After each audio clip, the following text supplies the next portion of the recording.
ماں کیوں مر جاتی ہے؟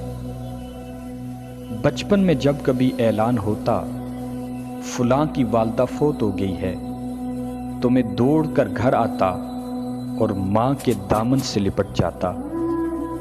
ماں کبھی غصے بھی ہو جاتی، کملائیں تو کی ہوئی؟ میں اظہار سے ڈرتا تھا، موت کے نام سے ڈر جاتا۔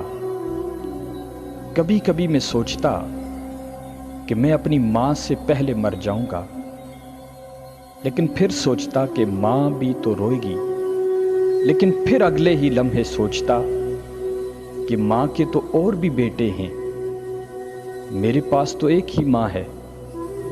رات کو ضد کر کے ماں کے پاس سوتا، ماں دوسری طرف منہ کر کے سوتی تو میں ماں کے اپنی طرف منہ کرنے تک جاگتا رہتا، اور جیسے ہی ماں میری طرف منہ کرتی تو ماں کی سانسیں مجھے تپتے صحرا میں باد صبا کے جھونکوں کی طرح محسوس ہوتی۔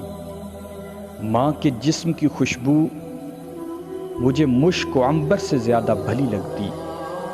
اس دن نہ جانے کیوں میرے پاؤں منو وزنی لگ رہے۔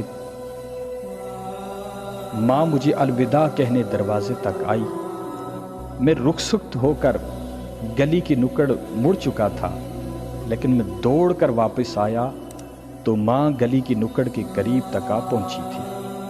میں نے دوڑ کر ماں کو گلے لگایا۔ آج جیسی بے چینی مجھے کبھی محسوس نہیں ہوئی تھی۔ ماں نے کہا، جا پتر، دفتر والے صاحب غصے ہوں گے۔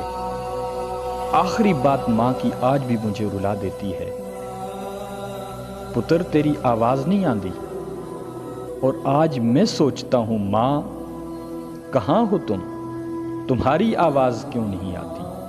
اور لائن کٹ گئی۔ شام کو ماں چلی گئی، لائن ہمیشہ کے لیے کٹ گئی، لیکن دعاؤں کی لائن تو کبھی نہیں ٹوٹی نا۔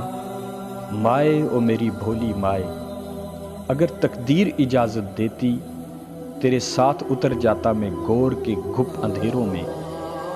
جن کی مائیں حیات ہیں اللہ انہیں زندگی دے، اور جن کی مائیں وفات پا گئیں اللہ انہیں صبر دے، آمین۔